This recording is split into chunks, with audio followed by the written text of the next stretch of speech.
I just got a chance to watch the Gabby Petito story. I was hearing people talk about it.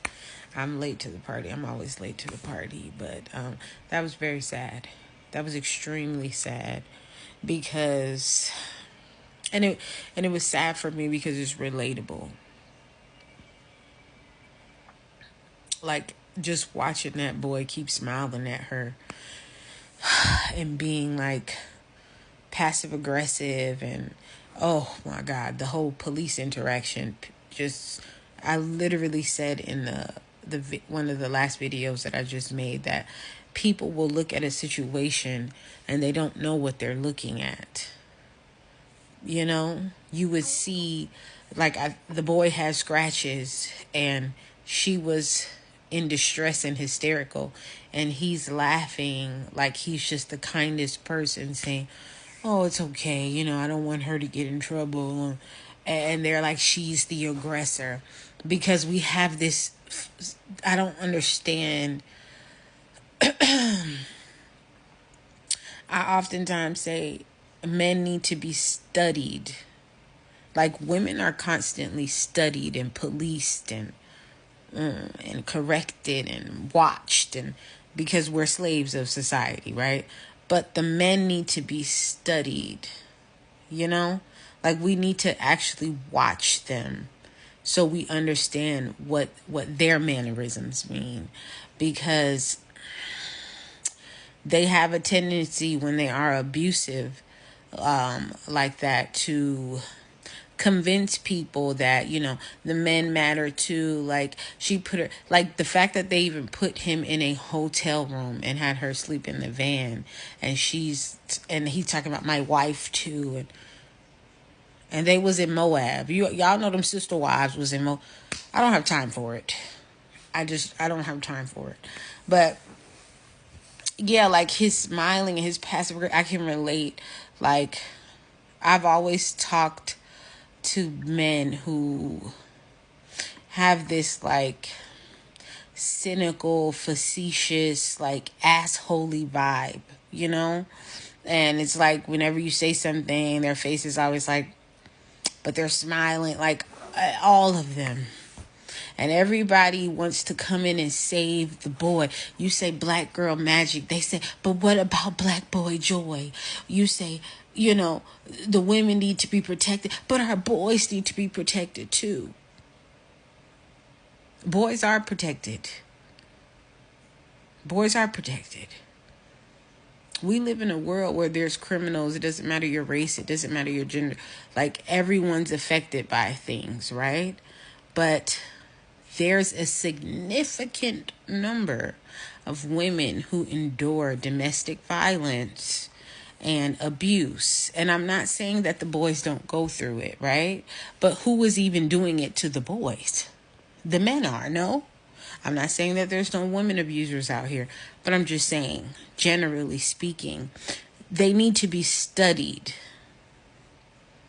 We need to stop looking at women, and I made a post yesterday of a woman talking about, so if somebody tells you that you're beautiful and somebody tells, shut. I'm not going to say that.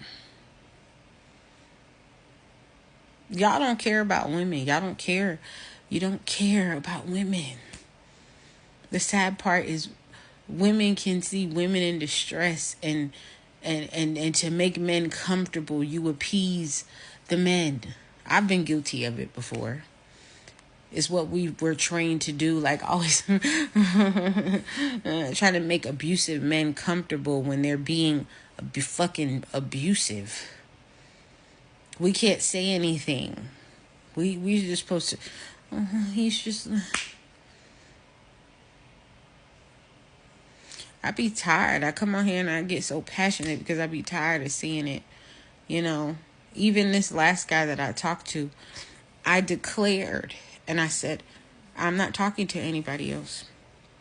I said, I'm not doing it because I felt like I had been through so much.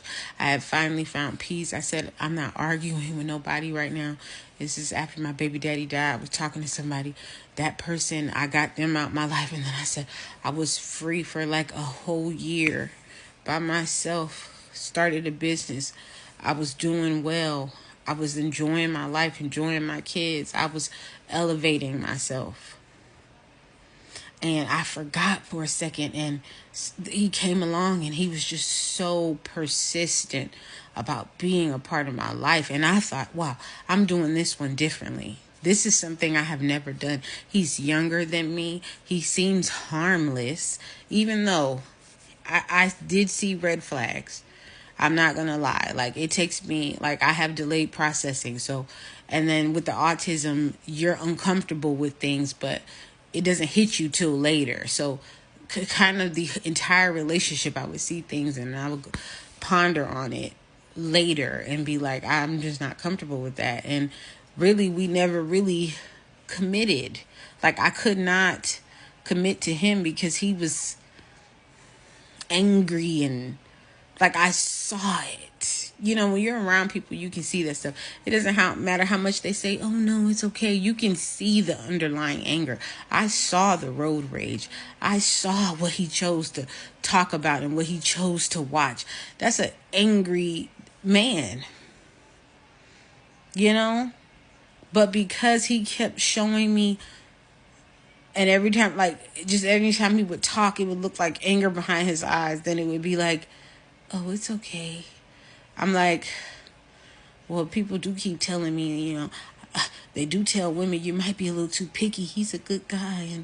And I even had somebody else trying to talk to me, not to say that they was a better option, you know. Can't really say, because they was kind of doing the same thing, but I even pushed that person completely away because I'm like, well, I built with this one. We are just not safe. We live in a society where men are not happy for some reason. They're not happy.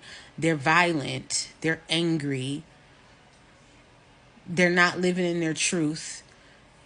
They don't see a reason to respect you, to work hard for you as a woman. They don't see it. And they have a lot of anger built up in them, and they just want to take it out on you. This is really a time, women, where we just need to focus on self. You know what a blessing it is to be able to make this video and say it and not be in the house living with somebody that is whooping my ass. There's women out here doing it. There's women who can see this video right now who are going through that. We have to get out. And when we get out, we cannot go back. We have to learn to love ourselves, and we have to understand red flags. And I know that this is hard. I know that this is hard. But we have to learn that whether they keep telling you or not, it's not all men. You just have to accept the fact that all them niggas ain't shit. All them niggas have a propensity to be violent. Because if you keep saying, well, not all of them, you're gonna let one of them slip through the cracks. Shout out to the commenter that commented on that other video.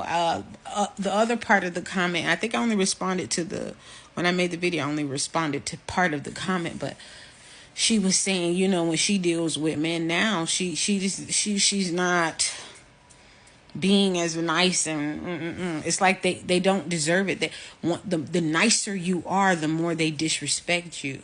And I'm not saying being militant. I'm really saying get away from them. It doesn't matter what you're fed in the movies. It doesn't matter what you want. The reality of it is you don't know who the fuck you're getting. You can't vet them. You don't know if they're angry. You don't know if they're happy. You don't know. We just don't fucking know. And nobody is taking us seriously. Like, oh, you just chose wrong. They're in disguise. They're narcs. They're walking around here with smiles on their face with the capabilities of murdering you. It's unfortunate. And I'm not going to stop speaking about this. I'll speak about other things, but this is one thing that will stay consistent.